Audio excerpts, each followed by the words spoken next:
Judge Denny thought he could silence Pete Hegseth with a fine, but he never expected Pete to completely dismantle his entire argument right there in the courtroom. The courthouse in Washington, D.C. had hosted its fair share of heated debates, but on this particular morning, no one could have predicted the storm that was about to hit. Pete Hegseth, sharp as ever, walked through the heavy wooden doors, briefcase in one hand, the other adjusting his tie. He was here for what should have been a routine hearing, one he could argue with his eyes closed. As he made his way to the defendant's table, Pete could feel Judge Denny's gaze on him. The judge wasn't looking at his face though. No, Denny was eyeing something lower, something that seemed to catch his attention even before Pete had a chance to speak. The American flag pin Pete wore on his jacket. The air in the courtroom shifted. A quiet hush fell over the room, and then, with the air of a man who had absolute control, Denny cleared his throat. "Mr. Hegseth," the judge said, his voice calm but cutting. "I must remind you that political symbols are not permitted in this courtroom." Pete didn't blink. "Your Honor, I'm not wearing a political symbol. It's a flag." "A flag," Denny repeated, narrowing his eyes. "And flags, particularly American flags, are symbols of a specific political ideology. You'll need to remove it or face a fine for disrupting the neutrality of these proceedings." The murmurs in the courtroom were barely audible. Even the clerk raised an eyebrow at the judge's unexpected proclamation. No one had ever been fined for wearing a pin before, let alone something as seemingly innocent as a flag. Pete didn't budge. "Your Honor, I respectfully disagree. A flag is not just a political symbol. It's a representation of the values that unite this country. It's no different from a badge worn by law enforcement or a military ribbon." Judge Denny's face remained impassive. "That's not how I see it," he replied, tapping his gavel. "Remove it or I will issue the fine." Pete folded his hands on the table, his posture unyielding, his gaze unflinching. He wasn't backing down, not this time. "I'll have to file an objection," Pete said, his voice steady, his eyes never leaving the judge. "I'll also want this on the record." Judge Denny scoffed, looking at the clock on the wall. "Mr. Hegseth, this hearing is about a legal matter, not your personal disagreements." Pete didn't flinch. "And I'm aware, Your Honor, that the First Amendment doesn't take a recess just because we're in a courtroom." That got the judge's attention. Denny leaned back in his chair, his fingers drumming against the armrests as he narrowed his gaze. The room held its breath. "You're fining me for wearing a flag pin?" Pete said, his voice rising slightly, not in anger but in challenge. "Let's break this down legally, shall we?" The judge sighed, rubbing his temples as though he were already weary of the argument before it had even started. But Pete wasn't finished. "I assume your ruling is based on some kind of legal precedent, right? So tell me, Your Honor, what legal precedent are you basing this on?" The courtroom fell silent. The court reporter's fingers hovered above the keys, waiting. Even the bailiff stopped shifting his weight in his chair. Everyone in the room was aware that this wasn't just about a flag pin anymore. Judge Denny didn't answer right away, but the hesitation in his eyes was clear. Finally, he said, "This courtroom operates under my authority, Mr. Hegseth." Pete nodded. "It does. But that authority doesn't extend beyond the Constitution. The First Amendment protects personal expression, especially when it doesn't disrupt the proceedings." Judge Denny shook his head. "You're an opinionated man, Mr. Hegseth, but this isn't a political debate." Pete raised an eyebrow, the corner of his lips twitching into a smile. "Then why are we having one, Your Honor?" A murmur ran through the courtroom. The judge's face darkened, but he didn't immediately respond. Pete leaned in a little, pulling a piece of paper from his briefcase. "I'm happy to talk case law if you'd prefer," Pete said, a quiet challenge in his voice. "Let's start with Tinker versus Des Moines, 1969. The Supreme Court ruled that students don't shed their constitutional rights when they enter school. If students have the right to wear symbols of political belief, why would that right be any different here in a courtroom?" The judge's jaw tightened. He was trying to keep his composure, but Pete could see the subtle shift in his demeanor. The tension in the room was palpable. Pete didn't give the judge time to respond. "Or let's talk about West Virginia State Board of Education versus Barnett, 1943. The court ruled that compelling people to remove symbols of personal belief is a violation of their rights." He set the paper down gently. "Now, Your Honor, would you like me to continue? Or will you reconsider the fine?" Judge Denny's face flushed slightly. His pride was warring against the growing realization that he had no legal leg to stand on. Pete's tone was unyielding. "You're finding me for wearing a flag pin? I've shown you the precedent. I've shown you the cases. Now, Your Honor, I ask, Where's the legal justification for this fine? The judge's fingers drummed against the bench, his frustration mounting. It was clear he wasn't used to being cornered like this, especially by someone who wasn't backing down. This isn't a discussion of religion, Mr. Hegseth, Denny said, but his voice was no longer as forceful. Pete smiled, but there was no warmth in it. Then why did you make it one? There was a long, pregnant pause in the courtroom. The judge's face darkened further, but this time, there was an almost imperceptible shift in his eyes. He wasn't looking at Pete anymore. He was looking inward, weighing his options. Pete sat back, crossing his arms. So tell me, Your Honor, why does this rule apply only to my flag pin and not to the other symbols worn by individuals in this very room? The courtroom was still, the silence deafening. The only sound was the soft click of the court reporter's keyboard as she dutifully typed every word. Pete had thrown down the gauntlet, and now it was up to Judge Denny to pick it up, or lose face in front of the entire room. Pete didn't break his stare. Or are we just going to pretend that the military pins worn by others aren't political? Or how about the buttons somewhere supporting causes like cancer research or the environment? Where's the line, Your Honor? The judge didn't respond immediately. His lips tightened, his gaze flickering to the corners of the room as though looking for a way out. There wasn't one. Pete had drawn a line, and now it was clear for everyone to see. This wasn't about courtroom rules, it was about personal bias. Finally, Judge Denny exhaled sharply, his shoulders sagging in resignation. Fine, he muttered. The fine is rescinded. Pete nodded, a small but significant victory in his eyes. Thank you, Your Honor. But the victory wasn't just about the fine. It wasn't even about the symbol on his jacket. Pete had sent a message loud and clear. No one, not even a judge, could impose personal biases on constitutional rights without facing consequences. The courtroom slowly returned to its normal buzz, but the tension was gone. The story of the flag pin, of a courtroom that nearly lost its sense of reason, would spread far beyond those walls. The courtroom slowly returned to its normal buzz, but the tension was gone. The story of the flag pin, of a courtroom that nearly lost its sense of reason, would spread far beyond those walls. Pete stood up, adjusting his jacket as he turned to leave the courtroom. The gavel came down with a soft thud, signaling the end of the session, but the weight of the moment lingered in the air. The other attorneys, the clerks, and the spectators exchanged glances, some with looks of surprise, others with quiet admiration. No one had expected the case to take such a turn. As Pete made his way toward the door, he caught the eye of a fellow attorney who gave him a small, knowing nod.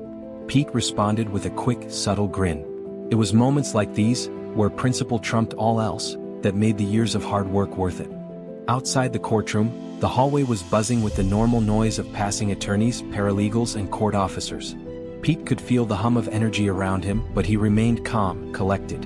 He wasn't one to let a small victory inflate his ego. This wasn't about him. It was about setting a precedent, making sure the Constitution was upheld, even in the most unexpected places. He reached the elevator and stepped in, pressing the button to the lobby. As the doors closed, he leaned back against the wall, eyes closing for a brief moment of reflection. He had dealt with his share of political debates, but this one felt different. It wasn't just about the flag pin or the judge's authority. It was about the core values of freedom and the rights that could never be taken for granted, not by anyone, not even in a courtroom. When the elevator doors opened, Pete stepped out and walked toward the exit. The early afternoon sun hit him like a wave, filling the space with a golden light. His phone buzzed in his pocket. He pulled it out to check the message. It was from his team. "You did it, Pete. Word's already getting out." That was legendary. A slight smile crossed his face, but he didn't reply right away. He was thinking, reflecting on the bigger picture. This wasn't just a court case that he had won. It was a moment that would echo in legal circles for years to come. If people were starting to take notice, then maybe, just maybe, it was a step toward something bigger. A movement, perhaps, toward greater protection of personal rights in spaces where they were most at risk of being infringed upon. As Pete walked out of the courthouse and onto the bustling street, he noticed the everyday hustle of people going about their business. Office workers in suits, street vendors shouting to passers-by, taxis honking in the heavy traffic. They didn't know what had just happened in the courtroom. They didn't know the shift that had just taken place, the subtle but powerful defense of freedom that was made. But Pete knew. And that was enough for now. He put his hands in his pockets, strolling along with the satisfaction of someone who had just made a significant impact without the need for applause or fanfare. He'd made his stand, and the world would keep turning, but it would turn a little differently, a little more aware of the rights it could take for granted. The day was far from over. Pete had more work to do, more cases to handle, and more battles to fight. But in that moment, the weight of the day's events settled in, and for the first time in a long while, he allowed himself a moment of quiet victory. And just as quickly he was back on his feet, walking toward the next challenge, the next opportunity to make a difference. Because that's what this was about. Not just the victories but the continuous fight for what's right. As Pete walked down the crowded sidewalk, he couldn't help but feel a slight shift in the air around him. The usual rush of city life, the honking cars, the chatter of pedestrians, seemed a little quieter, as though the day had slowed for just a moment to reflect on what had transpired in that courtroom. He walked with purpose, but there was a small smile playing at the corners of his lips. His phone buzzed again, snapping him out of his thoughts. He checked the screen. This time it was a message from his colleague, Diane. "I know this won't be the last you hear of this. You've set the stage for something big." He stopped in his tracks, the weight of her words sinking in. Hadn't he? The case had begun as an ordinary business dispute, something to add to his growing list of routine work. But in a flash, it had transformed into something else entirely. A lesson in legal principles, in standing firm, in defending the rights that many often overlooked. The message was a reminder that he had just made a significant mark. The kind of mark that didn't fade after a day or two.